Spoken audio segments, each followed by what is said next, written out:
Hey, what's going on, fans? In Ethiopia next March 2025, and this is going to be an iconic trip that you don't want to miss, a trip of a lifetime. We're going to be visiting Addis Ababa, Gondor, Lalibela. You'll have a chance to taste the amazing Ethiopian food. You'll also have a chance to visit the Rastafarian community. You'll get the history, you'll get the fashion, you'll have an opportunity to shop. It's going to be a trip, an experience of a lifetime. So make sure you sign up to join us in Ethiopia, March 2025.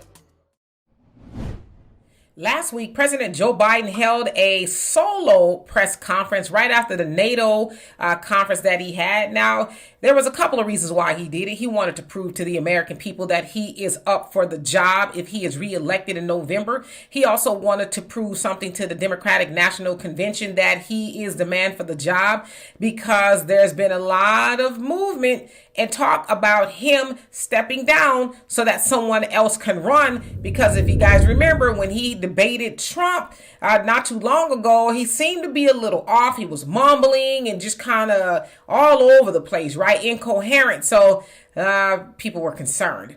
Nevertheless, during this solo press conference, he seemed to do okay, although at one particular time he referenced Trump as Vice President Trump. I think he meant to say Kamala, who was the vice president. But one thing that I picked up on is when he was asked this. Check it out. As a follow-up, sir, you mentioned that your Vice President Kamala Harris would be ready to serve on day one. Can you elaborate on that? What is it about her attributes and her accomplishments over the last 4 years that make her ready to serve on day one if necessary? First of all, the way she's handled the issue of freedom of women's bodies to have control over their bodies. Secondly, her ability to handle almost any issue on the board. This was a hell of a prosecutor. She was a first-rate person, and in the Senate, she was really good.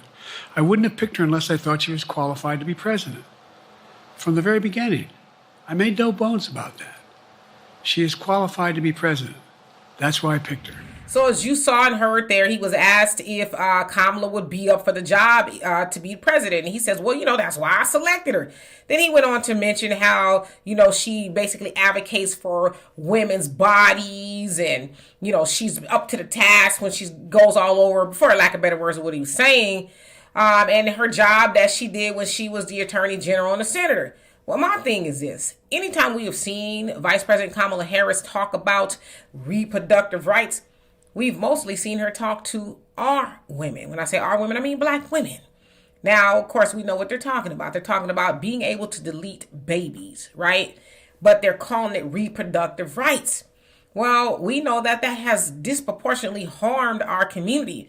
Our women have deleted more babies disproportionately than any other woman here in the United States. Of course, we know that there's this big giant push, seemingly though, right? But we know that there's data to back it up in our communities with the Planned Parenthood and all kind of stuff. Like, hey, if you have get pregnant and you don't want the baby, here, go get rid of it. So that's what she's talking to us about. That doesn't benefit us.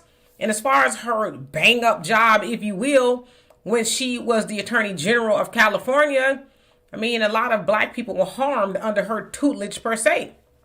I always reference the case of Kevin Cooper. Y'all go look that up. I talked about it once before. A black man on death row who she kind of shrugged her shoulders at. Well, I don't see why we should give him another chance, because they want the DNA test him. And finally, some other politicians there in California was like, yeah, let's give him a DNA test. And we don't want to send a, innocent man to the chambers if he's innocent, right? But she wasn't wanting to do that. And then, at the 11th hour per se, she got on board with that. Of course, when she was the district attorney in San Francisco, there were some black mothers, that went to jail behind these truancy laws and things that she wanted to enact. Now, she went on to say, oh, nobody was harmed by that. Now, I personally interviewed and talked to twice Sheree Peoples, who was a black mother who was handcuffed and perp walked due to her child missing school, even though the school knew why her child was missing school, because she's, has some disabilities that she was suffering with and going to the doctor back and forth, but they didn't care about that. She said she felt like they kind of like set her up.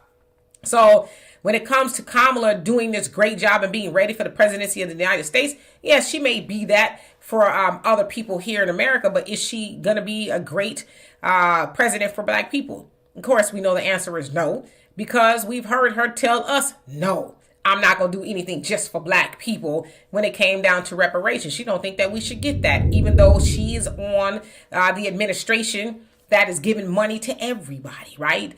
The Israelis, the Ukrainians, immigrants, and everybody else you can think of, the Afghans. They've gotten a lot of stuff. But when it comes to black people who she says she's a part of, right?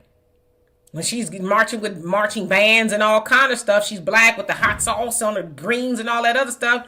You know, she's black then, but when it really counts, like giving your people, right, per se, giving your people a reparations check, no, I'm not going to do that. So anyway, y'all, do y'all think that Kamala is ready for the job, especially in regards to black Americans? And for more insightful commentary, please subscribe to this channel and my channel, The Demetra Kaye Show, here on YouTube.